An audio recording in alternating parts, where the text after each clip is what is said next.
Welcome to the Adam Kiss Show. As you can see, I'm in a very festive mood here with all the Christmas and holiday decorations. And the reason I'm so excited is because I'm going to be talking to you about one of my favorite holiday movies, The Bishop's Wife. All right, but before we get into that, I'm going to ask you to please subscribe to the channel, hit that bell notification so you're notified whenever we upload any new content for you, and share and like this video and comment below what other videos you'd like me to do. All right, let's talk about The Bishop's Wife.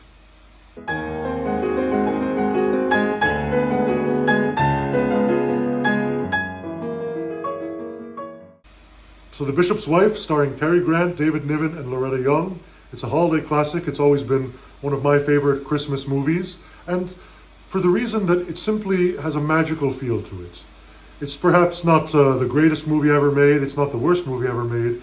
And a lot of times a movie doesn't have to be, Persona or The Seventh Seal or so deep and meaningful to be a great movie. Now, that's not to say this movie isn't deep and meaningful, because it is, but it's just the reason I like it is because it's an entertaining, feel-good movie. I don't go to this movie to, watch, Bergman or Fellini or things like that. Then I might as well watch Bergman or Fellini.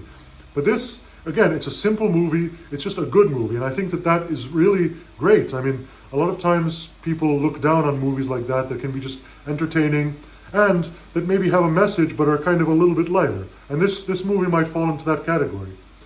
It stars Cary Grant actually as an angel. David Niven plays the bishop and Loretta Young plays his wife.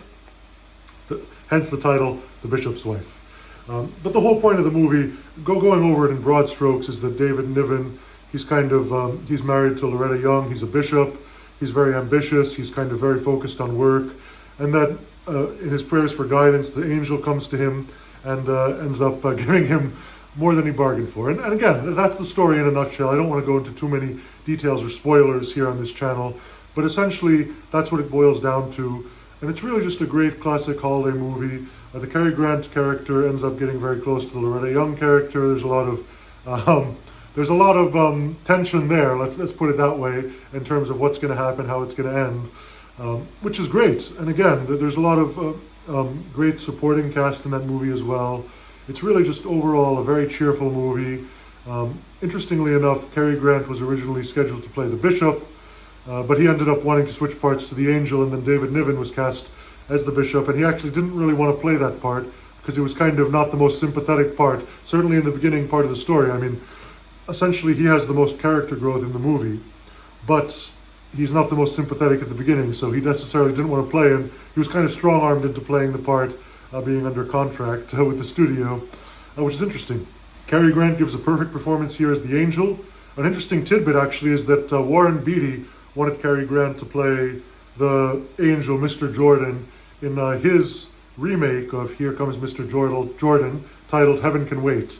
But Cary Grant was by that point retired. I believe that Warren Beatty offered him $1 million to come back and do it, but he still declined, and it ended up being played by James Mason, and really a great performance in that role. But I always wondered what that would have been like, having Cary Grant in that role, kind of reprising his role from The Bishop's Wife, in a certain way. Anyway, it's something that I would have loved to see. I thought that James Mason did great in that movie. Again, The Bishop's Wife, there's really not much I can say about it, is that it's just kind of a wholesome, fun Christmas movie. I've always loved it. I haven't seen it now in a few years, so maybe I'll get to watching it, but it's one of those movies that's always left a big mark on me. All right, so much for that. So definitely follow me on Instagram, YouTube, TikTok, Twitter, all the social media platforms. I'm on there. I'm here for you. What other videos you'd like me to do? And that's all, folks.